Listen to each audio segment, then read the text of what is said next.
At 7:30 a.m. on March 16, 2017, a Caltrans inspection crew arrived at the Pfeiffer Canyon Bridge on Highway 1, deep in the Big Sur coast of California. The bridge was a two-lane concrete structure built in 1968, perched more than 100 feet above a rocky canyon. The crew had been monitoring the hillside above the bridge for weeks. Heavy rains that winter had soaked the coastal mountains. The ground was unstable. The inspectors walked onto the bridge and looked down. The canyon floor below showed fresh cracks in the soil. Then they looked at the bridge itself. The concrete abutment on the north side had shifted. The steel girders that supported the roadbed were no longer aligned. The crew pulled out their equipment and began measuring. Within minutes, they realized the bridge was no longer safe. It was moving. At 8:15 a.m., the inspectors radioed the Caltrans district office. They recommended an immediate closure.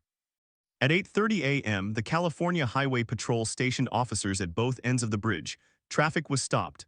Drivers were turned around. The detour would add hours to any trip along the coast. But there was no alternative. At 8:45 a.m., a geotechnical team arrived. They set up monitoring equipment. They placed reflective targets on the bridge and the hillside. By noon, the data was clear. The hillside was creeping downhill. The bridge was being pulled with it. At 2 p.m., engineers made a decision. The Pfeiffer Canyon Bridge was no longer just damaged. It was collapsing. They ordered a full evacuation of the area. No one could cross. No one could walk underneath. The bridge was closed indefinitely. What happened? The winter of 2016 to 2017 was one of the wettest on record in California. The drought that had gripped the state for 5 years was broken by a series of atmospheric river storms. They dumped rain on the coastal mountains for weeks. The soil became saturated. On the steep slopes above the bridge, the ground began to move. It was a slow-motion landslide invisible from the road, but the bridge was anchored into that hillside. As the earth shifted, the concrete abutment was pushed. The bridge deck twisted. The steel supports buckled. The inspectors had caught it just in time. If the bridge had been open when the failure accelerated, a car or a truck could have been on it when it gave way. The bridge was not just cracked, it was being torn apart by the land itself. The closure of the Pfeiffer Canyon Bridge cut Highway 1 in half. The famous two-lane road that hugs the California coastline from Monterey to San Luis Obispo was severed at its most vulnerable point. For the small communities of Big Sur, the bridge was the only road out. There was no alternate route. The mountains rise steeply to the east, the ocean falls away to the west. Highway 1 is the single lifeline for residents, businesses, and visitors. When the bridge closed, the isolation was immediate. Deliveries of food, fuel, and supplies stopped. Tourists who had been staying at lodges south of the bridge suddenly faced a 2-hour detour on narrow mountain roads or simply could not leave. The local economy, built almost entirely on tourism, collapsed in days. How could this have happened? The Pfeiffer Canyon Bridge was built in 1968, but the geology of Big Sur had been unstable for millions of years. The entire coastline is part of the San Andreas fault system. The mountains are young, steep, and composed of fractured rock and loose soil. Landslides are a natural part of the landscape. The highway itself was carved into the cliff sides with dynamite and bulldozers in the 190s and 193s, a project that cost thousands of lives and took nearly 2 decades. Every mile of the road is a battle against gravity, weather, and erosion. Engineers knew the slopes were unstable. They built retaining walls, drainage systems, and rock sheds. But no structure can hold back the entire mountain. The 2017 landslide was not a surprise. It was the predictable result of building a road in a place that was never meant to be a road. Let's go back. The idea of a highway along the California coast was first proposed in the late 19th century. The coastline was nearly impassable. The only way to travel between the scattered settlements was by boat or by treacherous trails that climbed over the mountains. In 1919, the California state legislature authorized the construction of a highway that would connect San Francisco and San Diego. The route along the coast was chosen for its scenic beauty, but also because it would open up the remote Big Sur region for development. Construction began in 1919. The California Highway Commission hired convict labor. Prisoners from San Quentin were brought to the work camps. They lived in tents. They drilled, blasted, and shoveled. The conditions were brutal. The work was dangerous. Slides, falling rock, and accidents killed dozens of men. By 1937, the highway was complete. It was called the Roosevelt Highway, later renamed Highway 1. From the beginning, the road was a masterpiece of engineering. It hugged the cliffs at elevations that made drivers dizzy. It crossed countless creeks and canyons on bridges that were works of art in their own right. The Bixby Creek Bridge, built in 1932, became an icon of the California coast, a graceful concrete arch that spanned the gap without blocking the view. The road was celebrated as one of the most beautiful drives in the world, but its beauty came with a cost. Every winter, storms battered the coast. Slides shut down sections of the highway. Crews worked around the clock to clear debris. Sometimes the road was closed for days, sometimes for months. The closures became part of the rhythm of life on the coast. Residents stockpiled supplies. Businesses learned to survive on thin margins. Visitors were warned to check road conditions before they set out, but the 2017 closure was different. The Pfeiffer Canyon Bridge was not just blocked by mud and rock. It was broken. The bridge itself had to be removed and rebuilt. That process would take months. And while the bridge was out, the southern half of Big Sur was cut off. The only way in or out was a long, winding detour on Nacimiento-Ferguson Road, a narrow, unpaved route that crossed the mountains and connected to the inland valleys. That road was not designed for heavy traffic. It was not paved. In wet weather, it became impassable. Some residents refused to leave. They hunkered down with generators and stored food.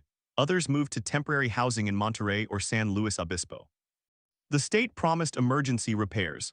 The Federal Highway Administration declared a disaster, but the timeline was uncertain.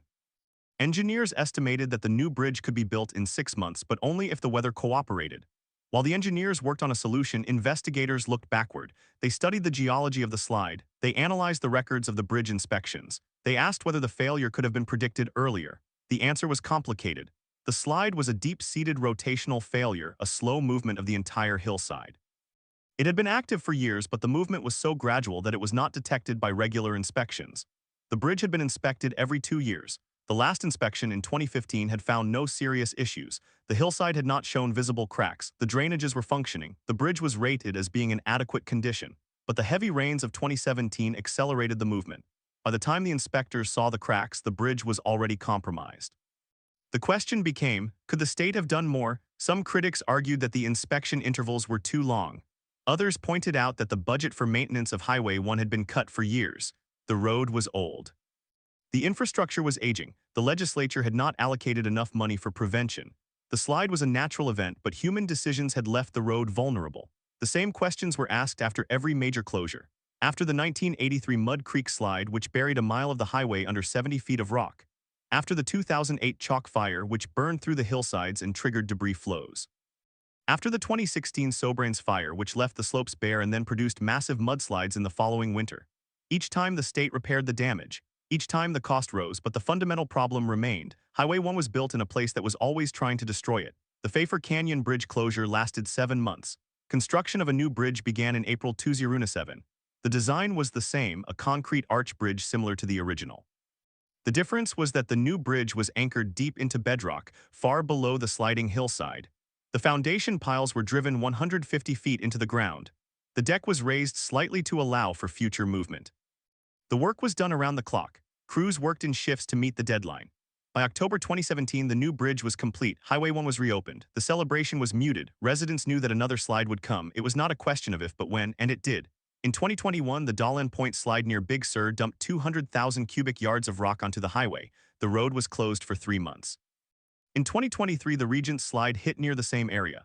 The highway was buried again. Each time the state spent millions to clear the road. Each time the question of whether the highway should be moved inland or abandoned came up. But the highway is too important. It is a national scenic highway. It is a lifeline. It is a symbol of California's wild coast. So the repairs continue. The story of Highway 1 is not a story of a single disaster. It is a story of a road that exists in a state of constant tension with the earth it was cut into. The road was built by prisoners and laborers who risked their lives. It was celebrated as a triumph of human will over nature. But nature never surrendered. Every winter, the storms test the road. Every landslide is a reminder that the highway is temporary. The ground is always moving. The cliffs are always crumbling. The ocean is always eroding. The road is a fragile ribbon laid over a landscape that is alive and restless. The 2017 Pfeiffer Canyon Bridge failure was one chapter in that story, but the story did not begin there and it has not ended. To understand Highway 1, you have to understand the people who built it, the communities that depend on it, and the forces that are always working to tear it down. You have to understand that the road is not a permanent structure. It is a negotiation between humans and a planet that does not care about our schedules. And that negotiation is still going on. At 4 p.m. on the 20th of May 2017, a section of Highway 1 at Mud Creek near Big Sur collapsed. The slide deposited an estimated 6 million cubic yards of rock and dirt onto the road, burying it under 70 feet of debris. No vehicles were on that stretch at the moment. A watch had been in place for days. The hillside had been showing signs of movement, and Caltrans had closed the road between Ragged Point and Gorda the previous evening. The closure was precautionary, but the scale of the slide was beyond any expectation. When the dust settled, a quarter mile of the highway was gone. The road had not just been blocked, it had been erased. What happened? Mud Creek is a drainage on the western slope of the Santa Lucia Range. The creek runs steeply down to the Pacific Ocean. The geology there is a mix of fractured sandstone, shale, and clay. The area is prone to landslides because the rock is weak and the slopes are oversteepened by coastal erosion and by the highway cut itself. The winter of 2017 was one of the wettest on record. Rainfall in Big Sur reached 40 inches between October and March. The ground was saturated. Water pressure built up in the pores of the soil and rock. The slide that occurred was not a sudden rockfall. It was a deep-seated rotational failure. The entire hillside from the ridge down to the ocean rotated downward along a curved failure plane. The movement had been accelerating for weeks. Survey crews had measured cracks opening in the pavement. Roadside drains had shifted. The highway was already undulating. When the final failure came, it was catastrophic. The slide moved at an estimated 40 miles per hour. The massive debris pushed into the ocean, creating a new point of land where there had been only a narrow beach. The sheer volume of material was staggering. 6 million cubic yards is enough to fill the Empire State Building more than 3 times. The debris field extended 500 feet into the sea. The highway was buried so deep that it would take more than a year to remove the material. Caltrans engineers surveyed the damage from helicopters. They estimated that the cost of rebuilding would exceed $50 million. The timeline for reopening was set at 12 to 18 months, assuming no further slides. Investigators looked backward. They studied the rainfall data.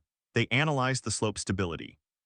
They compared the 2017 slide to the 1983 Mud Creek slide, which had buried a mile of the same highway under 70 feet of rock. That earlier slide had also occurred after heavy rain. The pattern was clear. The hillsides of Big Sur were unstable. The highway was built on a landscape that was sliding into the sea.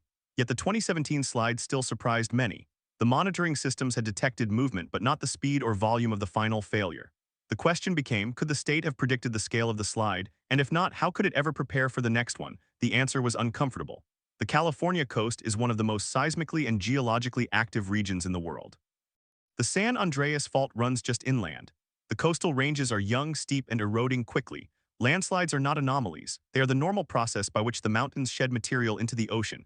Building a highway there is like building a road across a landslide that has not finished sliding. The 2017 Mud Creek slide was not a failure of engineering. It was a reminder that no amount of engineering can fully control the Earth. The best that engineers can do is monitor, respond, and rebuild. The closure cut off the southern part of Big Sur. The communities of Gorda, Lucia, and the southern ranches were isolated. The only access was by unimproved dirt roads or by hiking. Some residents had to be airlifted out, others stayed, using generators and stored supplies. The economic impact was severe. Lodges and restaurants lost their entire summer season. Employees were laid off, some businesses never reopened. The state provided emergency assistance, but the damage to local livelihoods was permanent. The road had been a lifeline. Without it, the southern coast became a ghost zone. The rebuilding effort was monumental. Caltrans had to clear the debris, but where to put it? The slide had pushed material into the ocean, but dumping more was restricted by environmental regulations. The debris had to be hauled away by trucks, but the road was gone on both sides. The only way to access the slide site was by barge or by helicopter. Engineers designed a new alignment that would cut deeper into the hillside to avoid the failed area. The new road was built on a compacted fill with drainage systems designed to handle future water flows.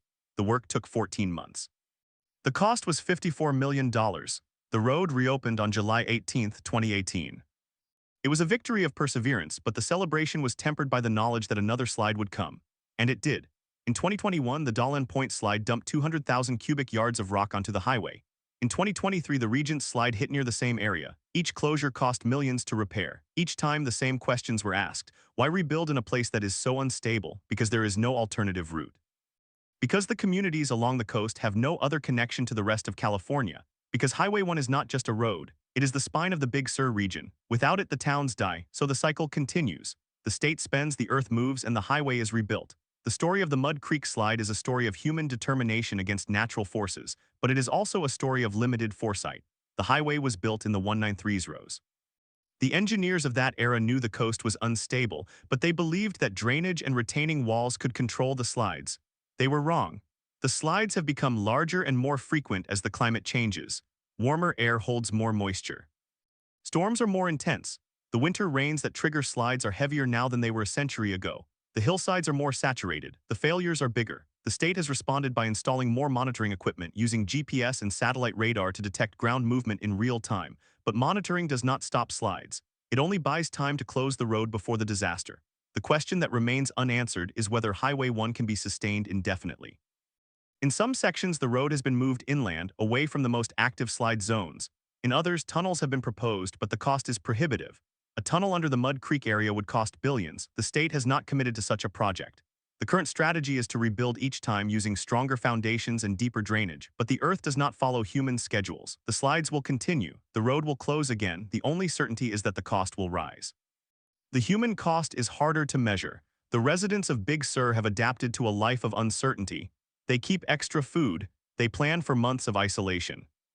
They know that the road can close at any time for any duration. Some have left because the uncertainty was too much. Others have stayed because the coast is their home. The community is resilient, but resilience has limits. The Mud Creek slide pushed those limits. It took a year and a half to reopen. During that time, the southern part of Big Sur lost its connection to the world. Children could not get to school. Sick people could not get to hospitals. Goods had to be flown in or brought by sea. The isolation was not romantic. It was exhausting. The state's response was slow at first. Emergency funds were allocated, but the bureaucratic process took months. Caltrans had to design a new highway, get environmental permits, and hire contractors. The work was delayed by storms and by the difficulty of working on a steep, unstable slope. The timeline slipped. Residents grew frustrated. Some accused the state of neglect. Others understood the challenge. The truth was that no one had a perfect solution. The slide had destroyed a road that was built on a hillside that was already moving. The only way to prevent another failure was to move the road entirely, but that would require buying land, building new bridges, and spending hundreds of millions of dollars. The state chose to rebuild in place with better engineering. It was a gamble, but it was the only option that could be done within a reasonable time. The Mud Creek slide became a symbol of the vulnerability of California's infrastructure. It was not a unique event. Landslides had closed Highway 1 dozens of times before. But the scale of Mud Creek captured the public's imagination. The images of the road disappearing under a mountain of dirt were shocking. The debris field visible from satellite made the slide look like a wound on the coast. The story was covered by national and international media. It raised questions about the wisdom of building and maintaining roads in geologically active areas. Some argued that the road should be abandoned and the communities relocated. But relocation is expensive and unpopular. People do not want to leave their homes. The state does not want to lose the tourism revenue, so the rebuild continues. The lesson of Mud Creek is that the Earth is not a passive backdrop for human activity. It is an active, changing system. The California coast is a meeting place of tectonic forces, ocean waves, and weather patterns. The mountains are rising and eroding at the same time. The highway is inserted into this system, but it cannot stop the system from operating. The highway is a temporary arrangement. It will fail again. The only question is when. The 2017 Mud Creek slide was a turning point in how the state thinks about Highway 1. After the slide, Caltrans established a dedicated landslide monitoring program for the Big Sur coast.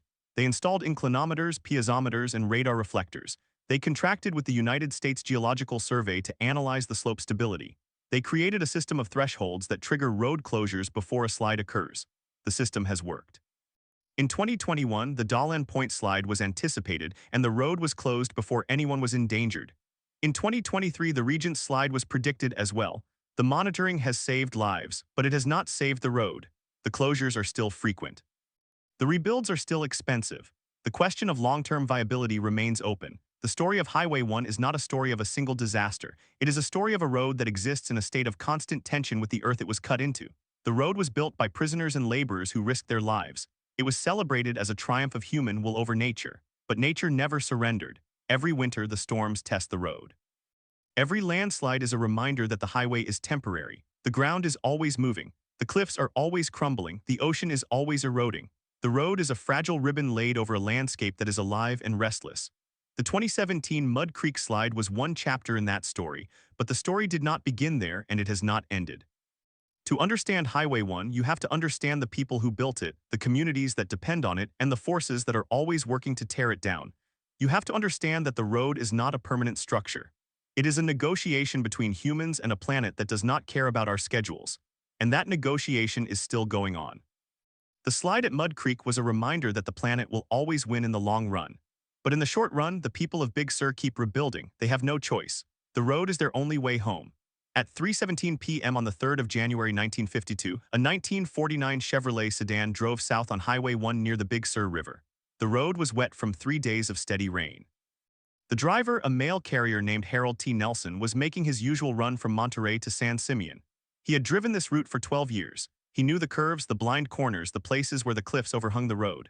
He knew that winter brought slides, but the state had been maintaining the road well. He did not slow down as he approached the spot where the road cut through a steep hill of decomposed granite. The hillside had been stable all week. At 3:22 p.m., the ground above the road gave way. A mass of wet earth about 15,000 cubic yards came down without warning.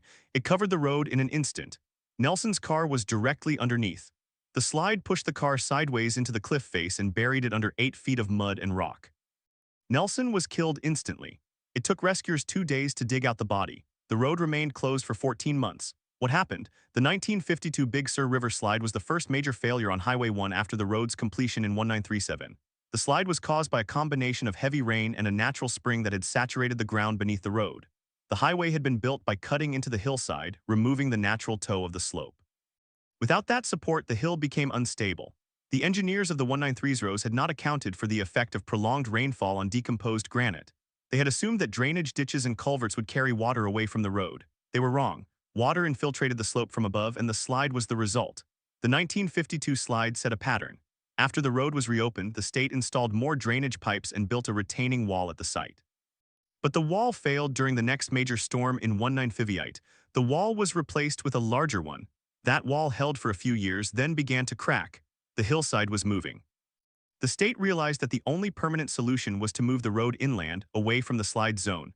But that required buying land from private owners, building new bridges over the Big Sur River, and spending millions of dollars.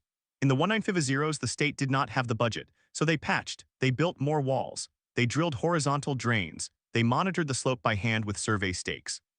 The slide of 1952 was not the deadliest on Highway 1, but it was a warning. The warning was not heeded. The state continued to treat the road as a permanent fixture even as the hillsides continued to move. By the 1960s, dozens of small slides were recorded every winter. Most were minor. A few required closure for days. The state's response was reactive. They would wait for a slide, then clear it. They did not invest in understanding the deeper geology of the coast. In 1968, a geologist from the United States Geological Survey named Dr. Robert H. Simpson conducted a study of the Big Sur coastline. He concluded that the entire section of Highway 1 from Ragged Point to Carmel was built on active landslide terrain. He identified over 70 distinct slide zones, many of them dormant but capable of reactivation. He recommended that the state relocate the highway inland in several places and that new construction should use bridges rather than fill slopes. The report was filed. No action was taken.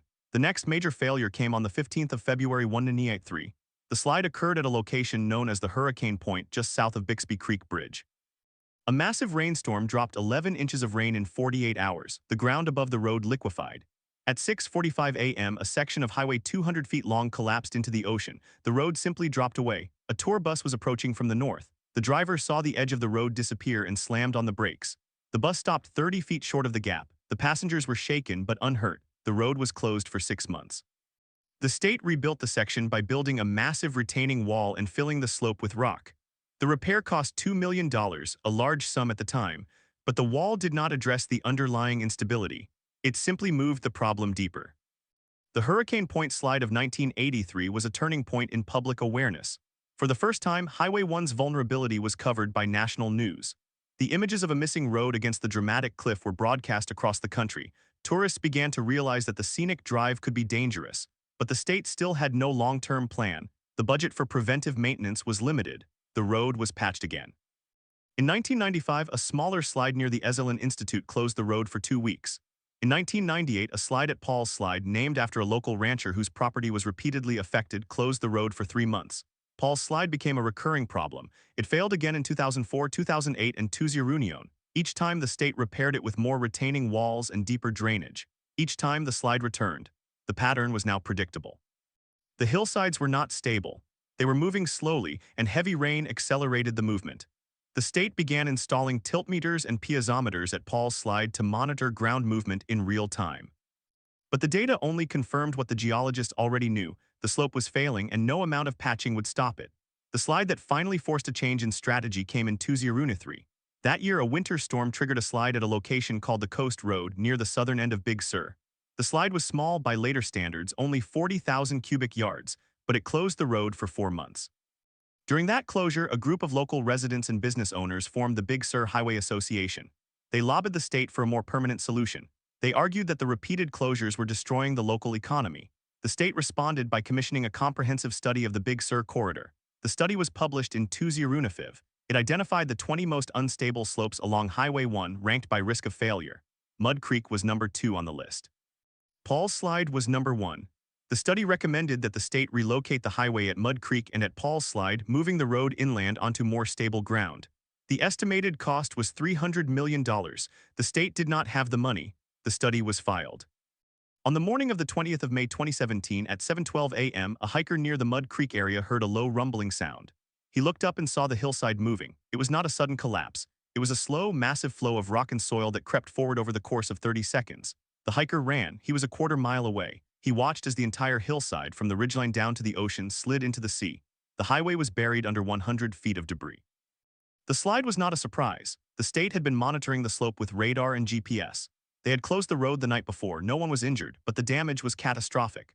The Mud Creek slide of 2017 was the largest ever on Highway 1. It displaced 1 million cubic yards of material. It created a new point of land that jutted out into the Pacific Ocean. The road was buried so deep that rebuilding required removing the debris and constructing a new alignment. The state had to blast through the slide material, then build a retaining wall on top of it. The work took 6 months longer than expected because the slide continued to move during construction. The total cost was $54 million, but the story of Mud Creek did not end with the reopening. The slide had changed the geometry of the coastline. The new point of land altered the wave patterns. The ocean began to erode the base of the slide debris. Within 2 years, the new cliff was undercut. The retaining wall began to show signs of stress. The state added rock armor at the toe. It was a temporary fix. Meanwhile, the monitoring network that had been installed after the 2017 slide began to detect movement at other sites. In 2021, the Dahlin Point slide triggered a closure that lasted 8 months. In 2023, the Regent slide sent 200,000 cubic yards of rock onto the highway. Each closure cost millions. Each time, the state rebuilt. Each time, the geologists warned that the same thing would happen again. The human cost of these closures is measured in lost wages, missed school days, and delayed medical care. The residents of Big Sur have learned to stockpile supplies. They have learned to check Caltrans' social media feeds every morning. They have learned that the road can close without warning. For a community that depends on tourism, the closures are devastating. Hotels lose bookings, restaurants lose customers, workers lose shifts. The state offers disaster relief, but the relief is slow and never fully compensates for the lost income. The question that hangs over Highway 1 is not whether the road will fail again, but when. The geologists have mapped the entire coast. They know which slopes are moving. They know which ones will fail during the next major storm. They can predict with reasonable accuracy which sections will close within the next 5 years. But prediction does not prevent. The state does not have the resources to relocate the entire highway. The political will to spend billions on a road used by a few thousand people per day is low, so the cycle continues. There is a deeper question. Why was the road built in such a geologically unstable place in the first place? The answer lies in the economy of the 193's roads. The road was built to open the Big Sur coast to development. Before Highway 1, the only way to reach Big Sur was by horseback or boat. The coast was isolated. The state saw an opportunity to create a scenic highway that would attract tourists and boost the economy of the Central Coast. The Depression-era public works projects provided cheap labor. The road camps used convicts from San Quentin and Folsom. The workers were housed in tents. They worked 7 days a week. They blasted through cliffs with dynamite. They built bridges with hand tools. They were paid nothing beyond their keep. The road was completed in 1937, 17 years after the first survey. It was celebrated as a monument to human ambition, but the ambition ignored the geology. The road was built on slopes that were already moving. The engineers of the 193's roads knew that the coast was unstable. They had seen landslides during construction, but they believed that the road could be stabilized with retaining walls and drainage. They were wrong. The hillsides are not static. They are part of an active tectonic margin. The Pacific Plate is moving north and the North American Plate is moving south. The collision raises the coastal mountains. The altitude increases the gravitational stress. The rain seeps into the fractures and weakens the rock. The ocean undercuts the cliffs. The hillsides fail. It is a natural process that has been happening for millions of years. Human intervention has not stopped it. It has only delayed the inevitable. The story of Highway 1 is a story of human stubbornness against a force that does not care about roads. The state continues to rebuild because the alternative is to abandon the communities. Abandonment is unthinkable to the people who live there. They have built homes, raised families, and created a way of life that depends on the road. They accept the uncertainty. They know that the road will close again. They hope that when it does, the state will rebuild again. They have no other choice. In 2024, Caltrans announced a new study of the Big Sur corridor. The study will examine the feasibility of moving the highway inland at the most unstable locations. The cost estimate for a full relocation is now over $1 billion. The state has not committed to funding. The study is expected to take 3 years to complete. During that time, more slides will occur, the road will close, the state will rebuild, the cycle will continue, the coast is patient, the earth moves slowly. The ocean erodes steadily. The highway is temporary, the people are resilient, the story is not over. On the 28th of January 2023 at 2:47 p.m., a resident of Gorda called the Monterey County Sheriff's Office. She reported a low rumble that had lasted longer than the usual storms. She said she could see dust rising from the hillside about a mile north of the town. The dispatcher asked if she saw movement. She said the hill looked like it was breathing. At 2:52, Caltrans' automated monitoring system registered a seismic event at mile marker 274. The displacement was measured at 2 meters in 3 seconds. At 2:53, the highway patrol closed the road from Ragged Point to Lucia. They had no choice. The hill had already fallen. The slide that day became known as the Regent's Slide, named for the Regent's Creek that runs through the canyon below. It was 200,000 cubic yards of rock, soil, and ancient redwood debris that had been buried in the slope for thousands of years. The mass moved at an average speed of 15 feet per second. It crossed the highway and continued down the steep slope to the ocean. The road was buried under 30 feet of material. The slide was not a surprise. Caltrans had been monitoring the site since 2019 after a small crack had appeared on the face of the bluff. The crack had widened every winter. The geologists had predicted failure within a 3-year window. The window closed on January 28th. The response was immediate. Caltrans dispatched a geologist by helicopter at 4:15 p.m. He landed on a ridge above the slide and reported that the entire slope had released. The debris was still settling. He recommended not sending ground crews until the slope was stable. The road remained closed for 8 months. During that time, engineers designed a new alignment that cut deeper into the hillside, bypassing the slide zone entirely. The construction required blasting through solid granite. The cost was $42 million. The road reopened in September 2003. By October, the new cut had developed cracks. The Regent's Slide was not the largest, not the most destructive, not the most costly, but it illustrated a pattern that had become routine along Highway 1. The state would monitor, predict, close, rebuild, and then monitor again. The cycle repeated every few years. The cost accumulated, the frustration grew, the communities adapted. What happened at Regent's Creek was the result of a specific combination of factors. The slope was underlain by a layer of Franciscan complex, a chaotic mixture of sedimentary rock, basalt, and serpentine. The Franciscan complex is common along the California coast, but it is notoriously unstable.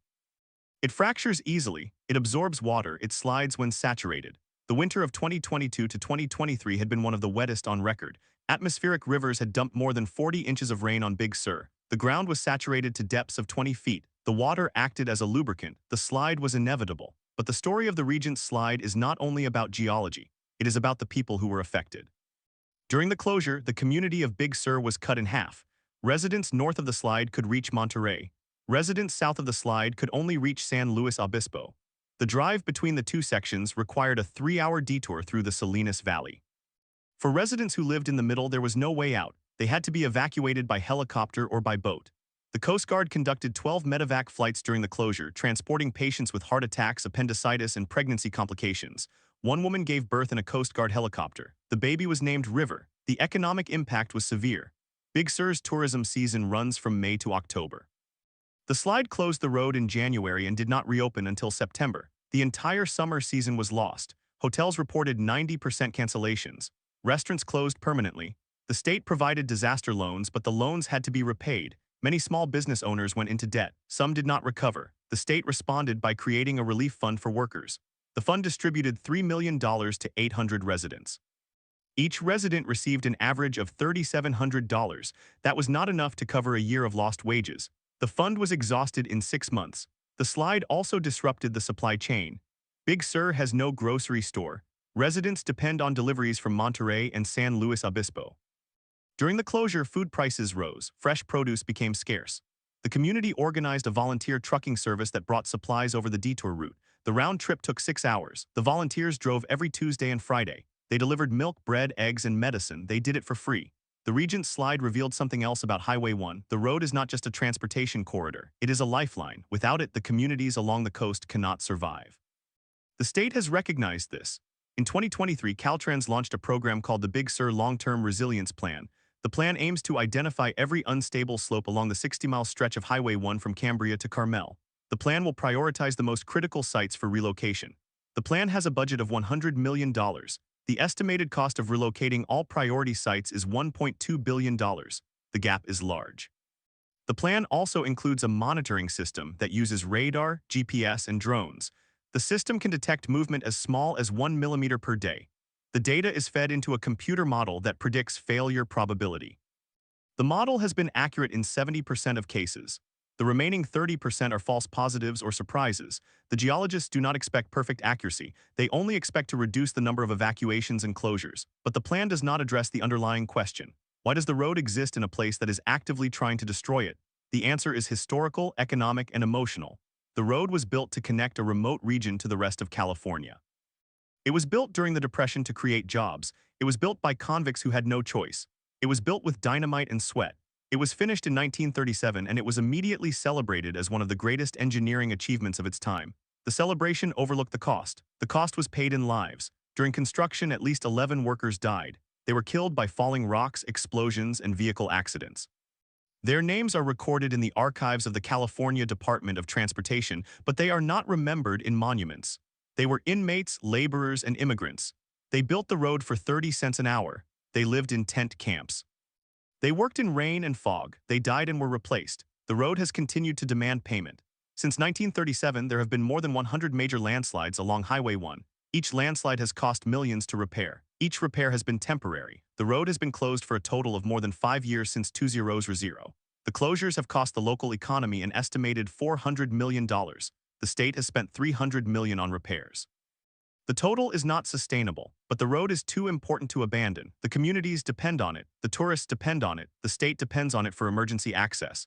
The road is the only route for fire trucks, ambulances, and utility vehicles. If the road were closed permanently, the communities would become uninhabitable. No one wants that, so the state continues to invest. In 2024, Caltrans announced a new engineering solution. Instead of rebuilding the road on the same alignment after a slide, they will move the road inland at the most unstable sites. The first relocation will be at a location called Paul's Slide, near the northern end of Big Sur. Paul's Slide has failed 9 times since 1983. The most recent failure in 2021 closed the road for 3 months. The new alignment will move the road 300 feet inland away from the unstable slope. The cost is $120 million. The construction is expected to take 2 years. The design includes a retaining wall, drainage systems, and rockfall nets. It is the most ambitious engineering project on Highway 1 since the 193s. The relocation at Paul's Slide is a test. If it works, the state will apply the same approach to other sites. If it fails, the state may have to consider abandoning the road altogether. The geologists are cautious. They note that moving the road inland does not eliminate the risk. The new location may be stable for now, but the coast is dynamic. The tectonic forces are constant. The rain will continue. The ocean will rise. The road will eventually face new threats. The human dimension of this story is often overlooked. The people who live along Highway 1 have chosen a life of uncertainty. They know the road can close without warning. They know they may be stranded for weeks or months. They know their homes may lose value. They know their businesses may fail, but they stay. They stay because the coast is beautiful. They stay because they have built a community. They stay because they believe the road will be rebuilt. One resident, a woman who has lived in Big Sur since 1972, described it this way. She said the road is like a family member who is always sick. You love them, you take care of them, you pay for their medicine, you hope they get better, but you know they will never be healthy. You accept it, you go on. That acceptance is the defining feature of life along Highway 1. It is not resignation, it is adaptation. The residents have learned to stockpile supplies. They have learned to work from home. They have learned to coordinate with neighbors. They have learned to wait. They have also learned to fight. The Big Sur Highway Association continues to lobby for state funding. The local newspapers continue to cover every slide and every repair. The community continues to demand attention. The state has responded slowly. In 2025, Caltrans announced a new pilot program. The program will use machine learning to predict slides with greater accuracy. The program will also deploy mobile barriers that can be moved to high-risk sites. The barriers are made of concrete and steel. They are designed to stop sliding debris before it reaches the road. The barriers cost $1 million each. The state plans to install 10 of them in the next 3 years, but the barriers are not a solution. They are a delay. The real solution would be to relocate the highway entirely, to build a new road on stable ground, to abandon the old alignment. The cost would be in the billions. The state does not have the money. The federal government has not offered it. The communities cannot afford to pay for it themselves, so the road stays where it is. The California coast will continue to change. The mountains will rise, the cliffs will crumble, the sea will advance, the road will fail, the people will rebuild. That cycle has been going on for 90 years. It will continue for as long as the road exists. In the end, Highway 1 is not a road. It is an argument between human will and natural forces. The will has been strong. The forces have been stronger. But the argument is not over. It will never be over. The road will keep falling, the people will keep building, the coast will keep moving, and the story will keep being told. On January 9, 2023 at 3:15 in the afternoon, a mudslide crossed Highway 1 near the community of Gorda. It came without warning. The rain had been falling for 16 hours. The soil had already absorbed more than 10 inches of water. The slope gave way at a point that had not been flagged as unstable. The slide buried 200 feet of roadway under 20 feet of debris. No one was hurt, but the road was closed. What happened? The 2023 winter storms were the most powerful to hit California in a decade. A series of atmospheric rivers moved across the Pacific. They stalled over the central coast. Between December 26th and January 17th, Big Sur received more than 40 inches of rain. That is roughly the annual total for the region. It fell in 3 weeks. The effects were catastrophic. Highway 1 was damaged in at least 12 separate locations. Some were minor washouts. Others were full-scale landslides that removed entire sections of pavement. The most severe was the slide at Gorda, but there were other failures. At a location called Rat Creek, a 70-foot stretch of road collapsed into the ocean. At Pfeiffer Canyon, the hillside buckled and moved the road 3 feet downhill. At Mud Creek, a massive failure that had been partially repaired in 2017 began to move again. Caltrans engineers were overwhelmed. They had expected a wet winter. They had not expected this. The Division of Maintenance had a standard budget for storm repairs. That budget was exhausted by mid-January. Caltrans requested emergency funding from the state. The governor declared a state of emergency for the coastal counties. The declaration unlocked federal funds, but the process was slow. By February, only the most critical repairs had begun. The Gorda slide required more than 100,000 cubic yards of material to be removed. The material was wet, heavy, and unstable. Workers could not operate heavy machinery on the slope without risk of triggering another failure. They had to stabilize the hill first. That took 60 days. The road reopened on March 15th. It was closed again 6 days later when another slide occurred 1 mile south. The pattern repeated throughout the spring. Every time the road opened, another storm arrived. Every storm brought new damage. By May, the total number of closure days for 2023 had exceeded the previous record of 120 days set in 2022. The local economy was in crisis. Tourism had dropped by 60%. Hotels reported occupancy rates of less than 15%. Restaurants closed, some residents left. The state responded with a new strategy. Instead of repairing each failure individually, Caltrans decided to build a permanent drainage system for the entire stretch between Carmel and Hearst Castle. The system would include underground pipes, rock drains, and retention basins. The goal was to intercept water before it reached the unstable slopes. The design was based on the same techniques used in highway construction in Switzerland and Norway. The estimated cost was $250 million. The state committed to funding in the 2024 budget, but the drainage system is only part of the solution. The deeper problem is that the road was built on ancient landslide deposits. These deposits are made of clay and silt. When they get wet, they turn into a lubricated layer. The layer can move under the weight of the road. The movement is slow. It can happen over hours or days, but once it starts, it is nearly impossible to stop. Geologists have mapped these deposits along more than 30% of the highway. They have identified at least 40 sites that are likely to fail in the next 50 years. The state cannot abandon the road, but it cannot keep rebuilding it either. The cost of maintaining the road has increased by an average of 12% per year since 2010. The state's transportation budget has not kept up. The gap between what is needed and what is available is now estimated at $800 million over the next 20 years. That gap will have to be closed somehow. No one knows how. The communities along Highway 1 have learned to live with uncertainty. They have developed their own early warning systems. Local residents watch the rain gauges. They monitor the slopes with binoculars. They share information on social media. They know which sections of road are most likely to fail. They plan their travel accordingly, but the uncertainty takes a toll. Mental health problems have increased, divorce rates have gone up. The population of Big Sur has declined by 15% since 2010. Young people are leaving, older people are staying. The demographic shift is slow, but it is real. The state has tried to address the human cost. In 2024, the California Department of Transportation launched a program called the Highway 1 Community Resilience Initiative. The program provides grants to local organizations that support mental health, emergency preparedness, and economic diversification. The budget is small. The grants are typically between $10,000 and $50,000, but for the communities, the money is meaningful. It funds counseling services, emergency radios, and marketing campaigns to attract tourists during non-storm seasons. The initiative is a step forward. It recognizes that the road is not just asphalt and concrete. It is a social system. The system depends on the road, but the road depends on the system too. Without the people, the road has no purpose. Without the road, the people have no future. The two are connected. The future of Highway 1 will be determined by the choices made now. The state can choose to invest heavily in permanent relocations. It can choose to accept more closures and more economic damage. It can choose to abandon sections of the road entirely. Each choice has trade-offs. None of them is easy. The most likely outcome is a hybrid approach. The most vulnerable sections will be relocated. The moderately vulnerable sections will be reinforced with drainage and monitoring. The least vulnerable sections will remain as they are, with regular maintenance. This approach has been used in other mountainous regions around the world. It works, but it requires consistent funding, long-term planning, and political will. The question is whether California has that will. The state has a history of responding to disasters but failing to prevent them. The 2017 mudslide at Mud Creek was followed by a $50 million repair. The 2021 Paul slide was followed by a temporary fix. The 2023 storms were followed by a funding request. The pattern suggests that the state will continue to react rather than anticipate. That pattern is not sustainable, but there is reason for hope. The Big Sur long-term resilience plan is the first comprehensive attempt to address the problem proactively. The plan has broad support from local governments, environmental groups, and the tourism industry. The plan has attracted attention from federal agencies. Some of the techniques developed for Highway 1 are now being studied for use in other coastal highways, including sections of the Pacific Coast Highway in Oregon and Washington. The lessons learned in Big Sur may have national significance. The residents of Big Sur are not waiting for the state to solve their problems. They have started their own cooperative. The cooperative buys supplies in bulk and distributes them to members during closures.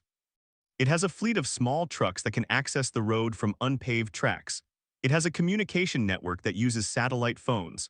The cooperative has reduced the impact of closures by an average of 40%. It operates on a budget of $100,000 per year. It is entirely volunteer-run. One member of the cooperative, a retired schoolteacher who has lived in Big Sur since 1990, said that the cooperative is not about solving the landslide problem. It is about living with it. She said the community has accepted that the road will fail.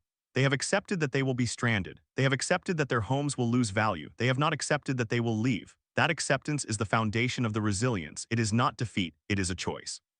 The choice to stay in a place that is difficult, dangerous, and beautiful. The choice to love a road that is always falling, always being rebuilt, always demanding something more. The California coast is not static. It is alive, it moves, it changes. The road is a witness to that change. It is also a participant. It is a record of the human effort to impose order on chaos. That effort has succeeded in many places. Here, it has succeeded only temporarily, but temporary is not nothing. Temporary is the difference between a community that exists and one that does not. Temporary is the shape of life on the edge of the continent. The story of Highway 1 is not over. It will never be over. The road will keep falling, the people will keep rebuilding, the coast will keep moving, the story will keep being told. That is the only certainty, that is the only promise. At 8:45 a.m. on the 14th of January 2023, a Caltrans maintenance worker parked his pickup at the turnout just north of Rat Creek. He was there to check a culvert that had clogged during the previous night's rain. The creek was running high. The water was brown with sediment. He radioed his supervisor that the culvert was about 70% blocked. He said he would need a backhoe to clear it. The supervisor told him to wait for a crew. At 8:52, the worker saw the slope above the road begin to move. He described it later as a slow wave, not a sudden collapse. The ground rippled, then the road buckled. The entire southbound lane dropped about 4 feet. The worker reversed his truck and drove north. He called in the slide. The road was closed by 9:03. What happened at Rat Creek that morning was not a surprise. The slope had been monitored since 2020 when a small slump appeared after a wet winter. Geologists had classified it as a slow-moving landslide. The slide moved at a rate of about 6 inches per year during the dry season. During heavy rain, the movement accelerated to several feet per day. The state had installed a wire tilt meter on the slope. The tilt meter measured rotation. It sent data wirelessly to a server in Sacramento. On the 13th of January, the tilt meter recorded a rotation of 0.7 degrees. That was within the normal range. On the 14th, before the slide, the tilt meter recorded a rotation of 2.4 degrees in less than 4 hours. The data arrived too late for anyone to act. The system was designed to give at least a 12-hour warning. It gave less than 30 minutes. The Rat Creek slide closed the highway for 65 days. The repair cost $30 million. Caltrans built a retaining wall 200 feet long and 30 feet high. They drilled anchors 60 feet into bedrock. They installed 16 drains. The road reopened on the 20th of March. 10 days later, another storm arrived. This time, the slide was at the Lucia Lodge turnoff about 5 miles south. The road closed again for 2 weeks. The cost was another $8 million. The state's response to the 2023 storms became a case study in reactive management. By the end of March, Caltrans had spent $92 million on emergency repairs along Highway 1. That was more than the entire annual maintenance budget for the district. The state diverted funds from other projects. A bridge replacement in Monterey was postponed. A paving project in Santa Cruz was delayed. The waterfall of closures had effects beyond the highway itself. Then, on the 11th of April, a different kind of event occurred. A section of the highway near the Bixby Creek Bridge was closed for an hour because of a rock slide. That was routine. But during the closure, a tour bus carrying 43 passengers attempted to bypass the closure by using an unpaved ranch road. The road was not designed for buses. The bus got stuck. It blocked the only alternate route for emergency vehicles. A patient with a heart condition had to be evacuated by helicopter. The cost of that helicopter evacuation was $8,000. The state filed a claim against the bus company. The claim was not paid. The bus company had stopped operating 2 days earlier. The incident revealed another layer of vulnerability. The highway was not just threatened by geology, it was threatened by human decisions. When the official route was closed, people improvised. Those improvisations created new risks. The risks were unpredictable. They could not be modeled or mitigated by engineering alone. The safety net was only as strong as the weakest choice. By the end of 2023, Caltrans had compiled a list of 214 individual landslide events that had occurred on or near Highway 1 since 2005. Of those, 43 had caused closures longer than 24 hours. 22 had required major structural repairs. 7 had resulted in changes to the alignment of the road. The list was not secret, it was published on the state's website, but few residents looked at it. They did not need to. They lived it every day.